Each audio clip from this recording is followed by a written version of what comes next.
I'm Kelly Bourne, Executive Director of the Cyber Policy Center here at Stanford University, and we're going to go ahead and get started now. I am joined very happily by colleagues from the University of Washington.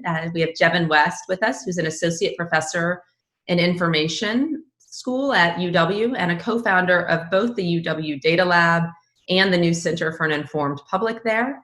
And by Kate Starbird, who's an Associate Professor in the Department of Human-Centered Design and Engineering and Director of the Emerging Capacities of Mass Participation Lab. And Kate was also on part of her sabbatical here with us at the Cyber Center last year. So it's nice to see you again, Kate. And then by Ryan Calo, who's an Associate Professor at the UW School of Law, co-founder of the Center for an Informed Public alongside Jevin, and a faculty co-director at the UW Tech Policy Lab. Before we jump in, for background and for those on the line who aren't familiar with the Cyber Policy Center, our research and teaching focuses on the governance of digital technology at the intersection of security, geopolitics, and democracy. We have about a half dozen programs here, and all of our work is really intended to inform the policy agendas for governments, civil society leaders, technology corporations, and academics globally. Today's webinar is really an extension of an in-person lunch seminar series we had been hosting prior to the pandemic. And we'll be doing these bi-weekly every other Wednesday at 10 a.m. Pacific. And we'll always be featuring thought leaders from a range of universities that we partner with across the country. All of these, at least in the early days, will have a theme sort of through line touching on coronavirus, because this has obviously so deeply impacted all of our lives, and there is such incredible research coming out on this front, but also because I think a lot of the vulnerabilities and the exploitations that we are seeing here under coronavirus have really important implications for the kinds of challenges that we are going to face with our digital technologies longer term, and important implications for some of the policy solutions we might consider. So while we'll always touch on coronavirus, we'll have an eye also to the medium-term game of the 2020 elections, and of course the longer-term game as well. I think with that, I will go ahead and jump into a couple of details. We'll be recording this webinar so that we can post it and share with others. Everyone is muted. If you have questions, though, we would really welcome them, and please go ahead and put those in the Q&A. I will go ahead and try and read those and do my best to summarize those for our colleagues here. And for today, we're going to go ahead and jump in. We'll start with Jevin, who's going to offer an overview of the center's work and some of the key questions that they're focusing on around the science, communication, and the spread of misinformation. We'll then, Kate, turn to you to share some of the case studies of COVID-related misinformation and connecting science communication to misinformation. And then Ryan will turn after that to you to talk about tech solutions, including some of the tracking applications that we're seeing and some of the misinformation dimensions related to automated contact tracing. And then we'll try and make sure to save 20 or 30 minutes for conversation. So with that, I'll go ahead and Jevin, turn it over to you. Thanks. Thanks, Kelly, for putting this together, the seminar series, but also for bringing us together around all these efforts around the country right now around misinformation research and the kinds of things that we'll be talking about today. So I'm going to share my screen, if that's okay with everyone. Make sure it's working. It should be shared. Just nod if you can see that you see it. Okay, great. As Kelly mentioned, I'm going to talk a little bit, briefly about this new center that we launched in December at the University of Washington with Kate, Ryan, Emma Spiro, and Chris Coward, but then talk a little bit about some of the things that we've been working on with a focus on our kind of 4 pillars that we have. So we have 4 pillars in our center, which are, of course, research. We're a research center at our core where we study misinformation and I'm just switching slides here. There we go. Whoops. There we go. We're a public university, and we have a community engagement and education mission about what we do in our center, and it informs the research that we do and the policy discussions that we have. And so I'm going to try to demonstrate that a little bit and what I'll talk about in about 5 to 7 minutes. So back in December, which seems like a lifetime ago, we launched our center. The 2 people in the front are the presidents of our university, University of Washington and Washington State University.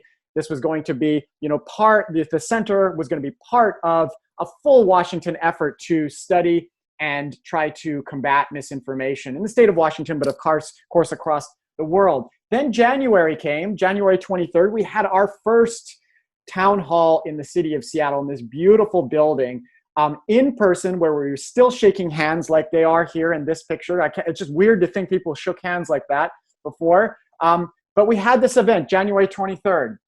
Then on January 24th, this was the kind of news that we were seeing. This was from Bloomberg. U.S. plans to evacuate some Americans from Wuhan. And you can see in the little script down there, French health minister confirms 2 coronavirus cases. So that was a world ago. It was a lifetime ago. But it was on this particular day, on January 24th, that we started collecting in the center, driven by Kate, of course, because she knows how to do this really well. We started collecting data around coronavirus hashtags and related terms. Today, as of today, we have over 1 billion tweets around this conversation, and as anyone who's collected this data, which I'm sure there are many on this call that have collected this kind of data and are collecting this kind of data, it's really difficult to manage this, but there are a lot of insights if we're allowed to dive in. But one of the big questions that we're interested in as a center is not just the research around this, but the ways that we can engage with the community and intervene in misinformation. So one of the questions that we've been asking ourselves is, how are the platforms doing? How are they, what role are they playing? And what are the limitations? So we have several studies that we've done and sort of they're in play. Here's just one quick one that we did with Franzi Rosner and Christine Yen, who are affiliates in the center, or Franzi is. And we wanted to see whether these banners and these post-specific fact-checking mechanisms are working. But it was really a part of a bigger question about what really are the limitations. And I won't go into the details of the research. You can go and follow this link. And we also have a paper in review right now. But as you can imagine, some things work, some things didn't. The banners aren't all that effective. They help, but they're not all that effective, which, again, it's always more complicated. But the point here is that even with banners, if they were 100% effective, wouldn't stop the spread of things like the 5G coronavirus conspiracy theory. As people that have been studying this, it is just absolutely gone haywire, especially over the last month. This shows just a quick graph from our data set, where at the time that we took this, we had about 500 million tweets. And there were, again, there's all sorts of nuances to the data, but there was about 5 million tweets surrounding the 5G coronavirus theory. Now, there could have been other reasons why 5G was captured by our query, but the point here is that despite some of these changes that are going on, and there are concerted efforts by the platform, things are spreading. And how would you even stop something like that?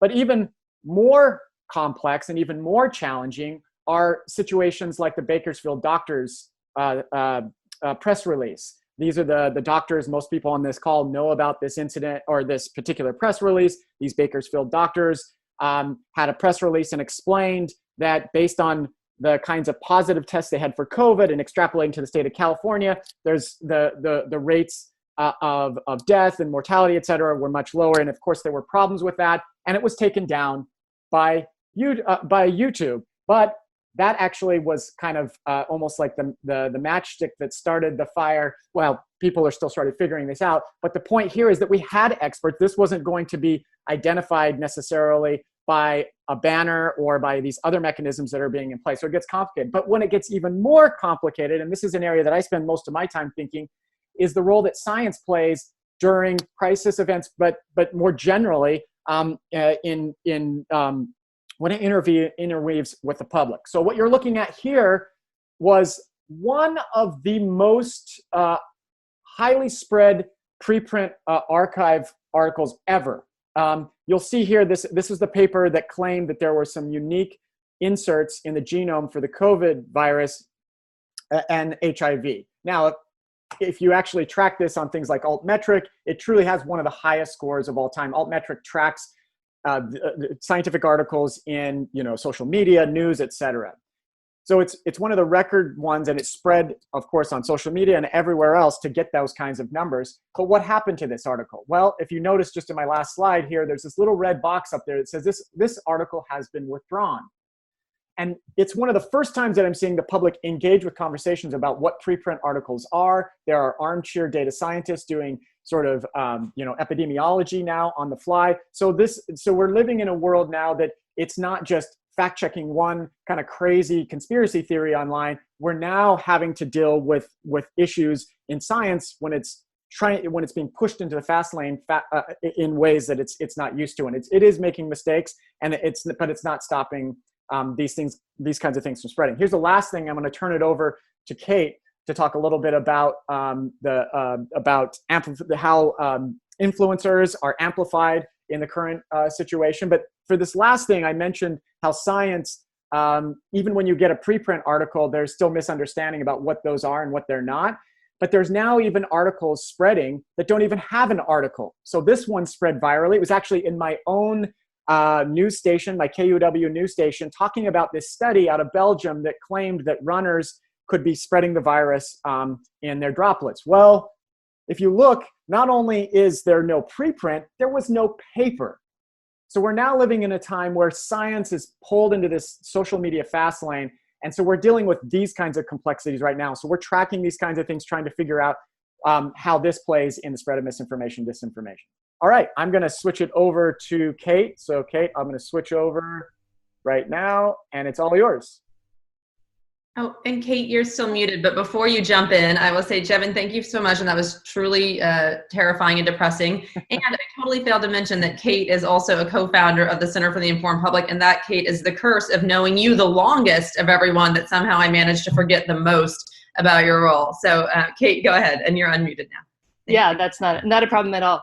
And I'm going to talk about sort of give a couple case studies of this sort of how we're studying how science is mobilized in different ways, and how science and scientists and science credentialing factors into how certain pieces of information have gone viral, and some of that has turned out to be misinformation. Now let me figure out how to share my screen and make sure I get the right one.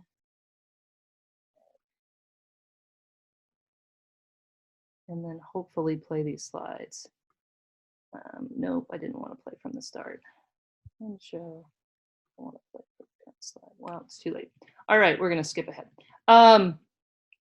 So the first thing I want to talk about is this example. It actually comes from the day after we started our collection in January 25. And it is, this was a tweet. It was actually a thread created by a person who is a doctor, I believe a scientist, identified as a public health scientist in their Twitter bio. At the time, they had about 2,000 followers, and they sent this tweet or a thread talking about how the R0, the reproductive value for the coronavirus, was a 3.8. But it wasn't, and it was interpreting a scientific study. It turned out to be slightly misinterpreting that scientific study that had come out. I think that the original study was published in Chinese. And so the people that he was talking to might not have even had access to that. So he was sort of translating it. But even more importantly, was it led with this sort of Holy Mother of God, sort of sensationalized version of it. Now looking back, we've seen this tweet actually ends up getting deleted by the author. It was highly criticized. Now looking back, we can see it as kind of like maybe sensationalizing something, and we might say at the time maybe we did need to pay more attention to this than we were at the time. So this whole narrative is changed in how we've perceived it over time. But I want to just talk about sort of when we look at how this piece of information ends up traveling through the online space and ends up having long-term consequences for how we as a general public are getting information in this event, and I want to show you how. So this is a graph of how the tweet went viral. And in this graph, blue circles are just retweets of that initial Holy Mother of God tweet. Yellow diamonds are quote tweets, and green diamonds are retweets of quote tweets. And each of these this is a visualization we've been working on to show sort of attention dynamics on Twitter. And in this case, the image is, each tweet is posted here, and it's sized by the size of the audience that person had at the time. So the initial tweet is a tiny little audience. You can't even see it on this graph. He only had 2,000 followers. But as it gains momentum and as it begins to spread, this is a cumulative graph of the spread over time, we can see that all these sort of quote tweets by influencers with increasingly large audiences are what helped this tweet go viral. And so there's a lot of people just saying, oh my gosh, look at what's happening here. Oh, look, it's, this is a doctor saying that the reproductive rate is so high. We should all be really worried about this. And it goes through a series of sort of tech bros and then social media all-stars and journalists and others. And again, goes viral, eventually gets pulled off by the author because it had some pieces of it were misleading. We can look back and say, actually, it might have been helpful for us to have been considering this at the time, but it was an interesting story. Even more interesting is what happened to the author. So what happened to the author, this is a graph of their followers over time. And it kind of rose with the amount of tweets that they were getting.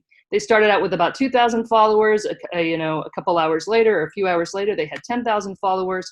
But if we look at it over time, it's actually gone from 2,000 followers now to 180,000 followers, become a central figure in the conversation. In fact, I think through the month of March, he was in the top 25 most tweeted or most retweeted authors on Twitter. He became a leading figure in what we know about.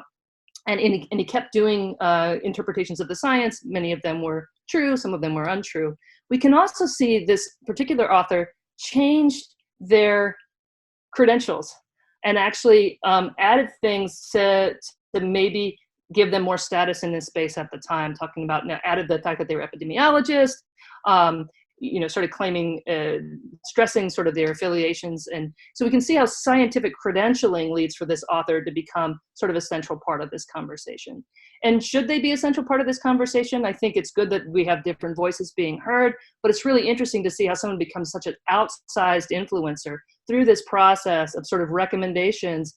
In many cases, that some of those early recommendations, some of these orange tweeters are social media all-stars that push out misinformation, disinformation often as part of growing their audience, among others. There's some other folks in there as well, including journalists. So you just kind of think about sort of the long-term dynamics of how science has been mobilized in this conversation and how that kind of restructures the conversation of where we get our information. The second case I want to study want to highlight here has to do with an article that was posted on Medium in middle of May, I think 19th, March 19th and March 20th. And it was posted on Medium, and then the author followed up and posted a tweet to advertise their article. And what's interesting about this article is it it misinterpreted a lot of the science. Its goal was not necessarily to give a even view of what was going on. It seemed to have a politicized goal, and its goal, and one of the things it advocated for, was to release social distancing measures. It was saying that this disease wasn't as dangerous as we thought. It was very quickly criticized, actually not very quickly, a few hours after it was sent, it became criticized, especially after it went viral. It was criticized by one of our colleagues at the University of Washington, among others, and really kind of looked closely at it and tried to show where the science was being manipulated and misinterpreted to kind of spread a certain kind of narrative. And then the author comes back and says, hey, after these debunkings, my post was taken down from Medium. So they complain about that. And then they advertise that their post is now posted on Zero Hedge, which many of us know as a site that often spreads mis and disinformation. If we look at how this post went viral, similarly to the other, it's kind of a similar, change the colors around here, but in this case, tweets of that original author are in blue, and original tweets posting to the article are in red, and retweets are in blue. And we can see again this thing where the article isn't really going anywhere. It's kind of just, and then all of a sudden it just spikes, gets a lot of attention. And we can see that part of what causes that attention is a couple big follower accounts early on have started to tweet out a link to this article. And if we go back and look at who those are and how this sort of this misinterpretive science goes viral and begins to drive conversations around this Medium post, we actually see that cable news personalities from partisan cable news outlet, in this case it's Fox News, who have big audiences online, begin to drive this conversation and to push it out to their followers, and then it begins to take root. Eventually, some of these cable news hosts, Britt and Brett, actually said, wait a minute, this has actually been criticized after it had been taken down. But that was too late. That, before they did that, this had gone viral and reached a lot of different people.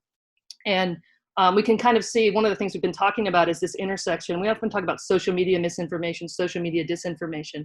But what we have here is this intersection between other kinds of media, cable news media, and that their audiences and the online spaces. And we can't think of these as separate. They're actually integrated. And we can see this political partisanship and how we choose to what we amplify has led to the spread of misinformation in this case. One of the things I want to point out is the person that created this article, I'm not using his name, although it's easy to find, but the person that created his article, I don't want to call him out, but just to say that he was a part of a political action group. He was in a conservative think tank. And he was sort of like, that was his main point, his main motivation. And again, we can see his follower growth gains a lot through the course of this. So that not only is his articles getting amplified, but his Twitter account begins to grow and ends up getting quadrupled in just a couple of hours, where it had taken him 10 years to get to 4,000, and then in one day he gets to 16,000. So you can see how spreading misinformation can actually change the structure of the network. He becomes from someone who's very marginal to someone who's getting his voice heard in a different kind of way.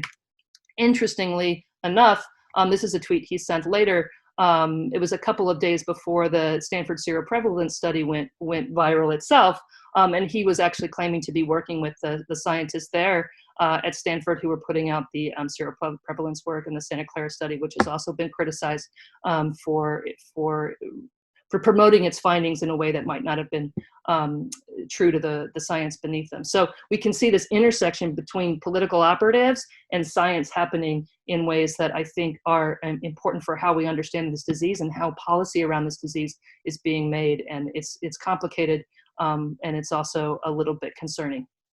All right, and with that, I am going to turn it over to Ryan, who I think is going to pivot a little bit and bring in some other dimensions of misinformation and COVID-19. Great, thanks, Kate. Okay, so so far we've been talking with Jevin and Kate about bringing together two known quantities in a very complicated and fraught way, which are science, which I love Jevin's line that I'm going to steal here with attribution, which is that science is uncomfortable in the fast lane, and then you couple that with social media, and you see the way in which pseudoscience, science, unvetted science ends up being tied to social media in a way that is problematic. I want to address my comments to the use of a different kind of technology, albeit one that is at one level well known to us, which is the use of apps, the use of smartphone apps in order to address the pandemic. I will start by saying that it would be very surprising in this day and age if we were not to use technology and information in order to address a global pandemic. That would be quite shocking. But at the same time, introducing these technologies means introducing new sorts of vulnerabilities. So the focus of a lot of the conversation has been on apps, and specifically on so-called contact tracing apps or exposure notification apps. There's been a debate about whether they're effective. There's been a debate about whether they are too much of a privacy trade-off. But the emphasis I want to highlight today has to do with their potential for misinformation and disinformation. That is to say that the way in which these apps can be a vector for each. So a couple of quick distinctions I want to make, though, and then Kate has been gracious enough to advance slides, but I'll ask her to do that in a moment. First of all, I do want to talk a little bit about the way in which contact tracing apps, especially exposure notification, fits into a kind of general rhetoric, a story about whether or not it's okay for Americans to get back to work and to get back to play. In other words, there's a sense in which we're stuck in this Hobson's choice between sheltering in place and going out in the world and risking the virus. And these apps are sometimes presented as a means to get out of that box, to get out of that Hobson's choice, and to allow us to go out in the world and be free.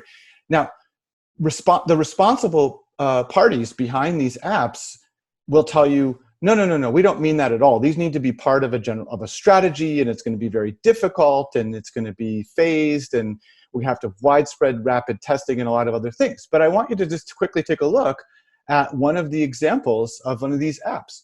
The name of the app is COVID Safe Paths. Our app at the University of Washington is called COVID Safe, and so is the one in Australia. If you look at the advertisement, this is just taken directly from the App Store on Apple. The way back to normal starts here. In a sense, this is it's a bit misleading. And in fact, this is an older screenshot, and my understanding is that in response to my calling attention to this, or at least in response to someone calling attention to this, they've actually changed the rhetoric. But you worry about the way in which apps figure into an overall rhetorical strategy around it's okay, it's safe for us to go back to work and go back to play. Okay, so that's at one level that this operates.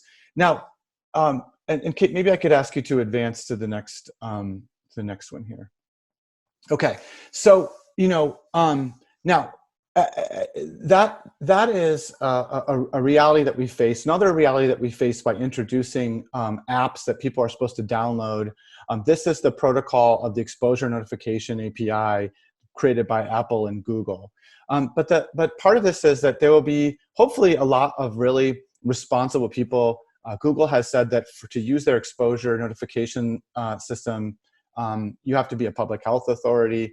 But in addition to the overall rhetorical strategy of, hey, we can just use technology to get us back to work and back to play, is the prospect that there will be a lot of apps out there that are straightforwardly misleading or fraudulent.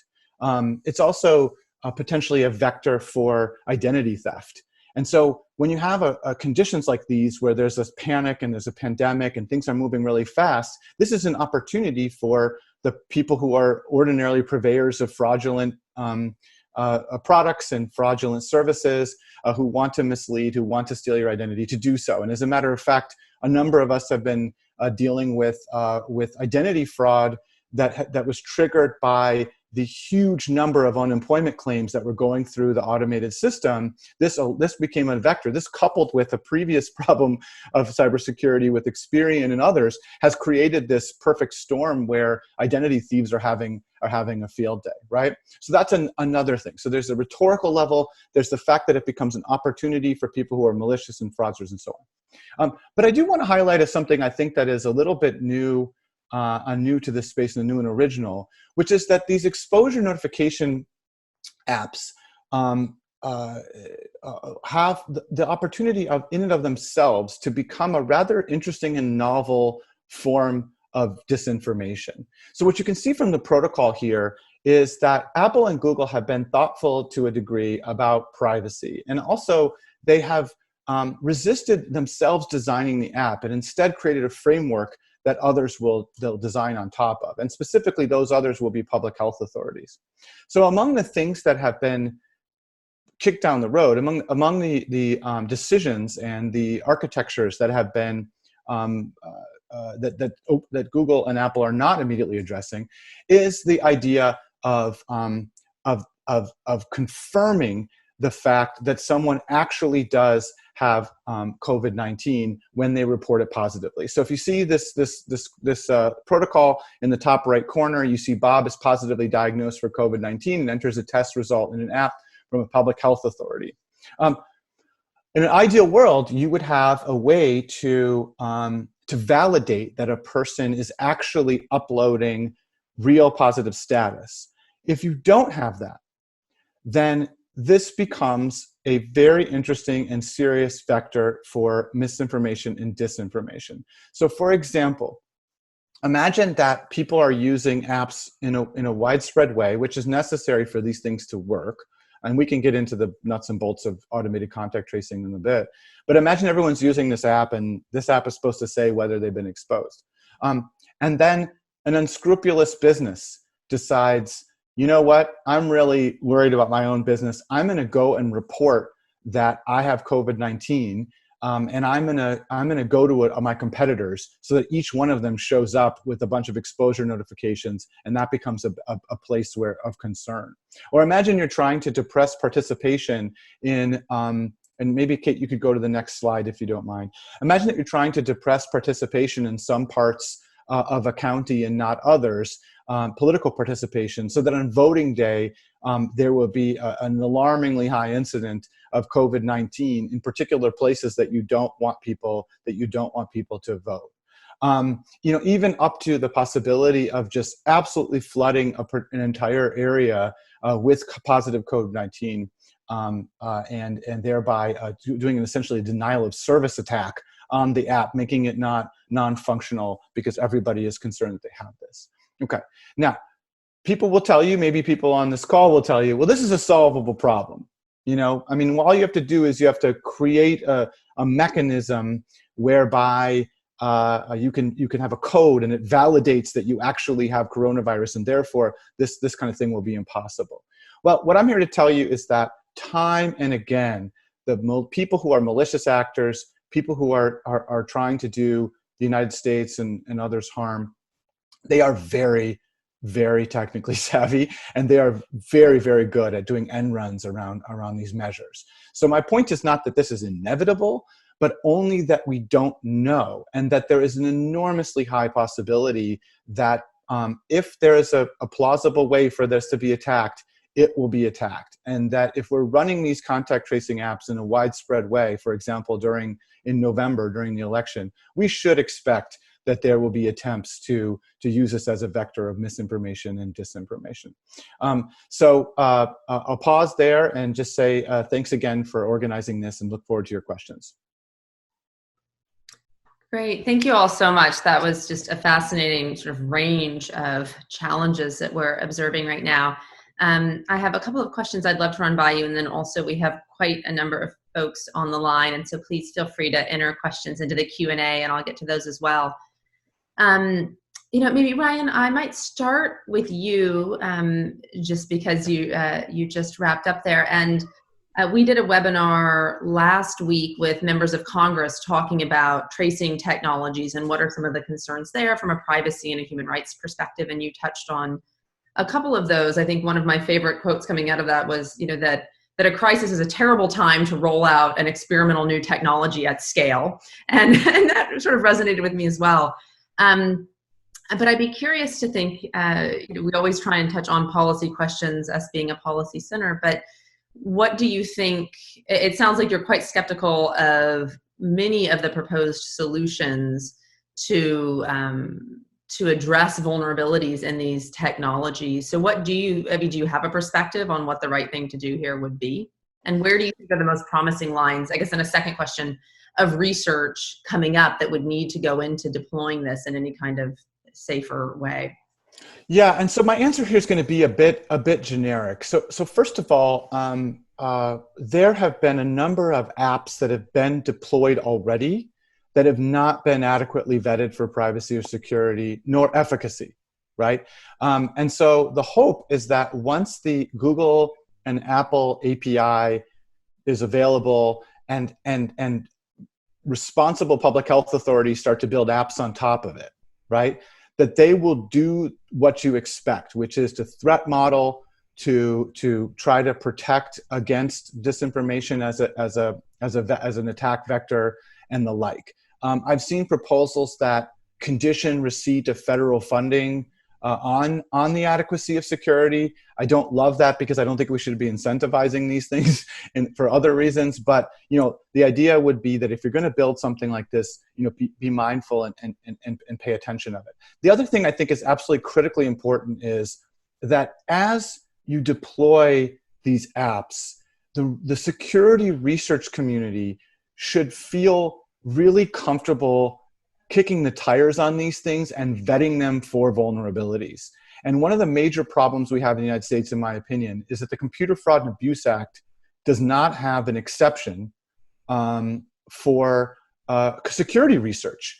And I think that a critical thing that ought to happen is that if what you're doing is you're trying to hold these systems accountable and you're trying to kick the tires out of them in the community, that you cannot turn around and then be sued for breaking into a protected government computer, you know? And so it's that kind of thing, which is, this, I'd say that about adversarial machine learning and AI, I'd say it about standard security research, but I think it needs to be crystal clear that measures need to be taken to protect against disinformation, and that security researchers should be incentivized, but at a minimum, have all concern removed that they are going to face legal action for kicking the tires.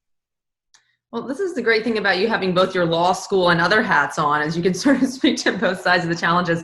One last question on that front, and then I'd love Kate and Jevin to move to you for a question. But I think we've seen other countries, and I'm thinking of India most recently, rolling out some of these apps on a mandatory basis for certain sectors, and getting as many as, I think the last count I heard was something like 80 million takers around one. And I don't know that you would know the answer to this, but is there anything to be learned by how other countries have deployed this technology, obviously under very different political circumstances? But I think you've seen some countries raising a lot of concerns, and other countries like South Korea, doing a better job at making sure, because you run into a lot of these privacy questions of, well, are they deleting the data? Are they sharing the data from these apps with other companies or using it in other contexts? And is there anything to be learned by some of how other countries have done this?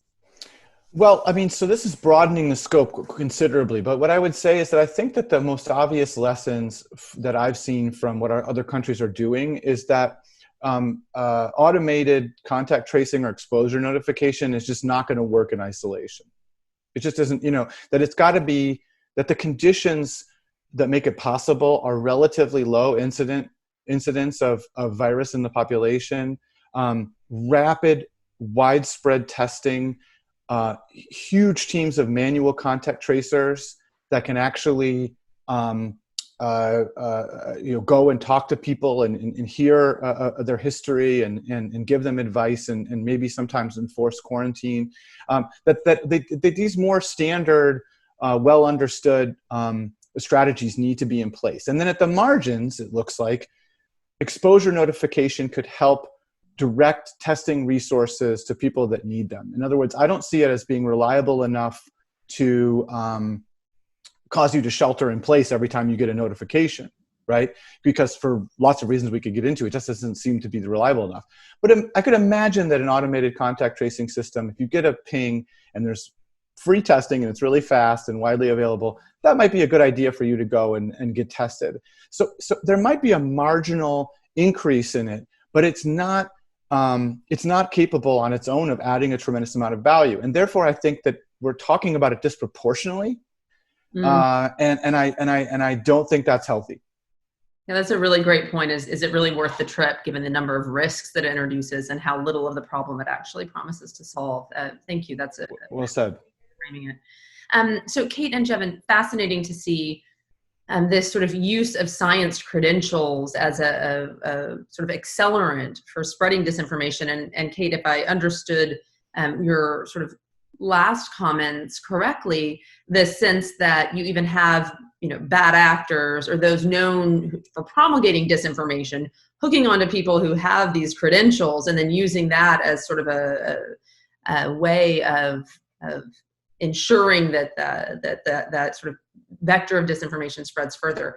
I wanted to add, so our colleague Renee DiResta had written an article, and she and I were catching up on it recently, just talking about what it means to be an expert in this sort of modern era, and the challenge of, the WHO and related organizations, the CDC, not really getting the new communications game and, putting out information very slowly, not putting it out in a way that it's likely to spread in the way that other sources might spread.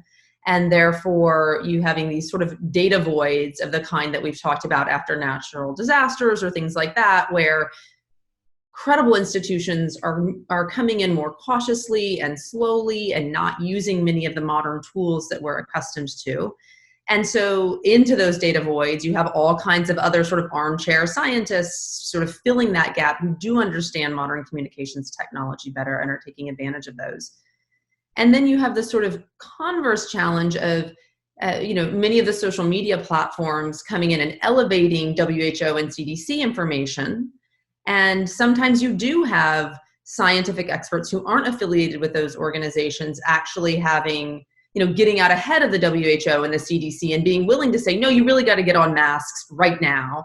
And these other entities are being more cautious because they're balancing this against economic interests and so forth. So I guess the question I've been grappling with is, how should we as a society and how should platforms be thinking about expertise in this modern age when sometimes the experts are way too slow to the game and way too cautious, and then in other instances, it's actually outside sources who are putting more credible information out more quickly. And so the kinds of credentials that we have used in the past to determine authority don't always work as well in this modern environment.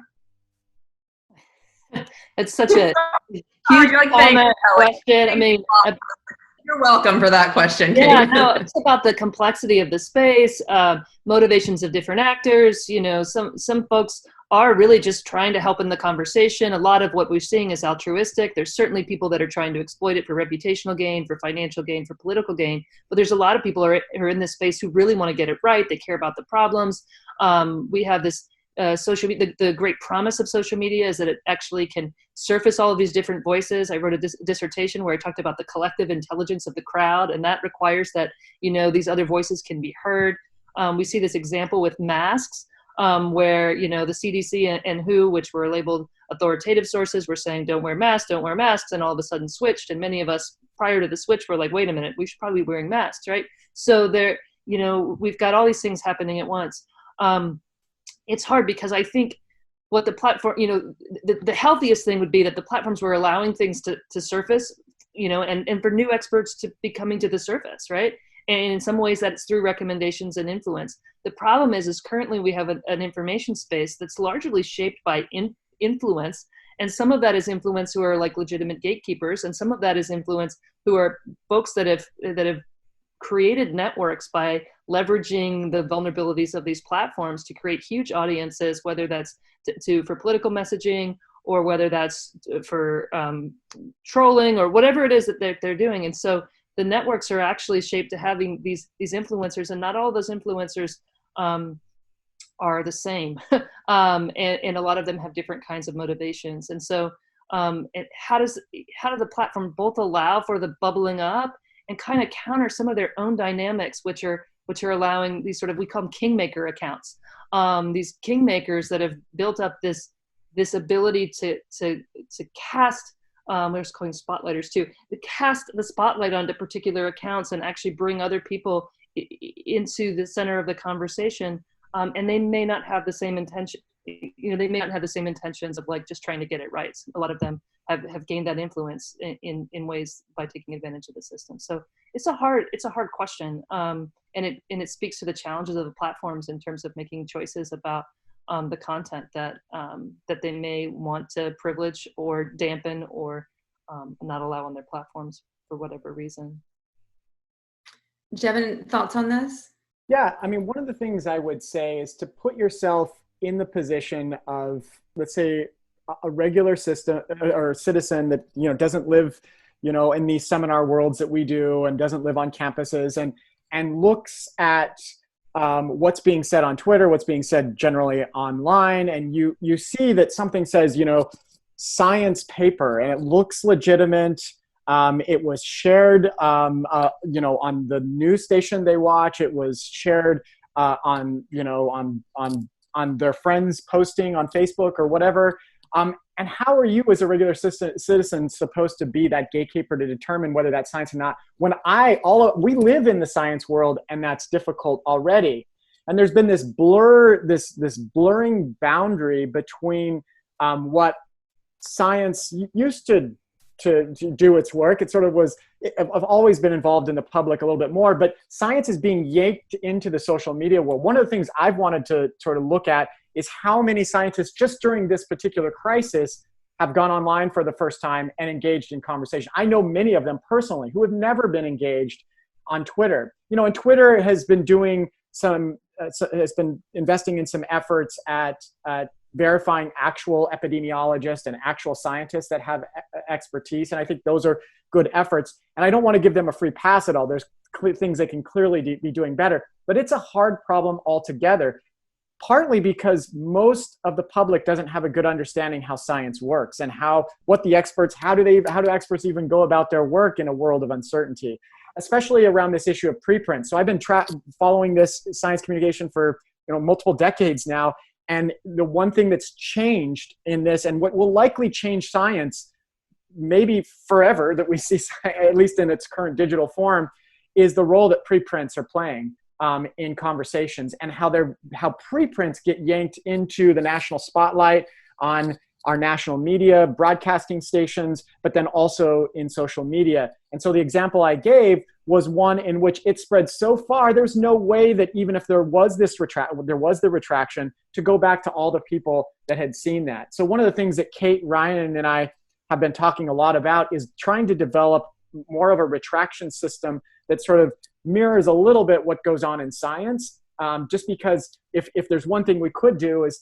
go back and try to at least allow users to know, by the way, that paper that said there are these similarities between the genomic sequence of coronavirus and HIV, it was wrong, and you saw it. So, something of that sort. I mean, there's a lot that we can do, but I do want to say, even independent of any changes on platforms or policies that we can throw at this, it's really difficult because most of what's done in science, now this is a general statement and it depends on field, of course, but a lot of what we publish in the literature turns out to be wrong. That's part of how science works. And then there's a self-corrective mechanism to deal with those errors and the uncertainty that we have about the world. But then trying to mix that in with the world in which there is purposeful, disinformation efforts going on, it makes it even more challenging.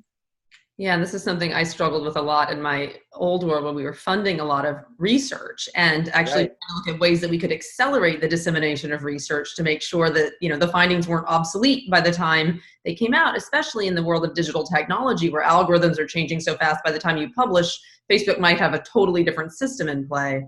So it's a really interesting challenge. I want to come back to something you said that made me think about some of the work that you guys have done around media literacy, and I have been a little bit of a skeptic of that, and so would love to sort of hear your thoughts on that. But first, we had one question that I wanted to flag from the Q&A, and then as others, if others have questions, please go ahead and jump in.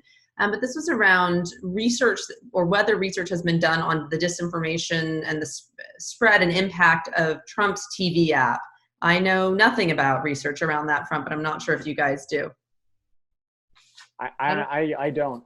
All right, well, I'm going to have to go and Google that afterwards and see what I come up with.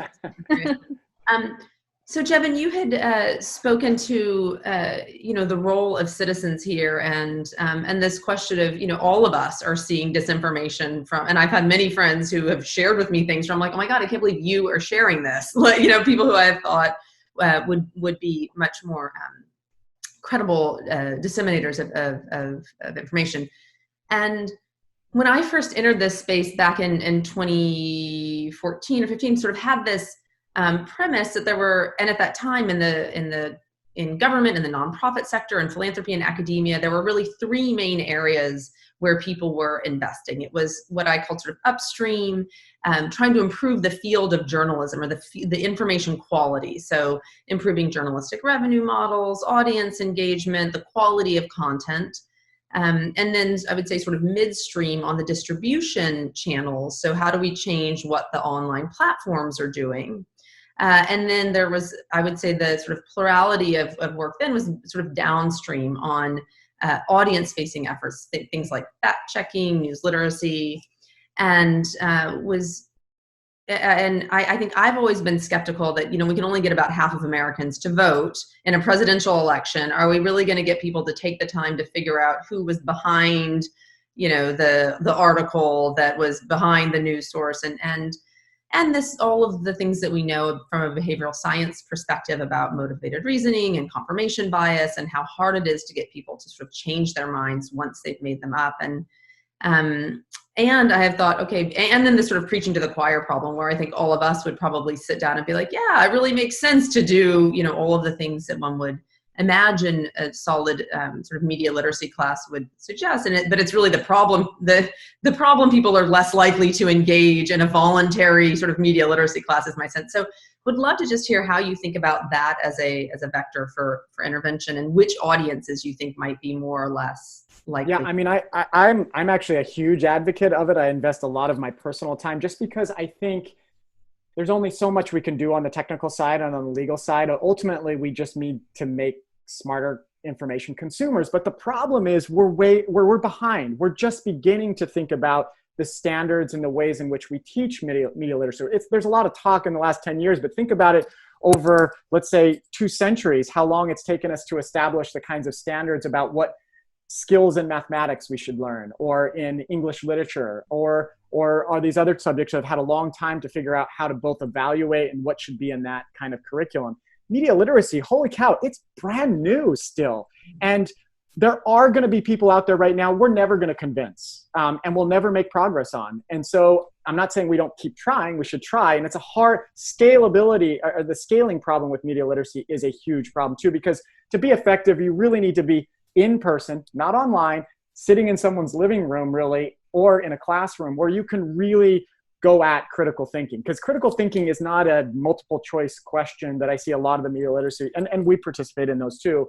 But I think it's something that's going to take time. And so we're behind. And so we need to figure out how to get it in high schools. And so people at that age, because you're reaching almost all the population at that point, where you can start developing these standards and importantly, figure out how do you evaluate it. There's a lot of efforts right now about media literacy, but very few, there's efforts, but it's really hard to do. So I give everyone, I give them a pass on that, but it's coming up with a curriculum that every single US citizen or every citizen of the world takes, because we're just expected, you turn on a computer and then you just go at it. But there is so much more to the world than just turning on the computer and opening up a web browser. And I think that we can do better at integrating it into all subjects, not just a media literacy class that's sort of inserted right now into a couple different seminars in high school. It needs to be integrated throughout. And so I do think it's a hard problem. We're just in the early stages, if you think about it in a longer time period,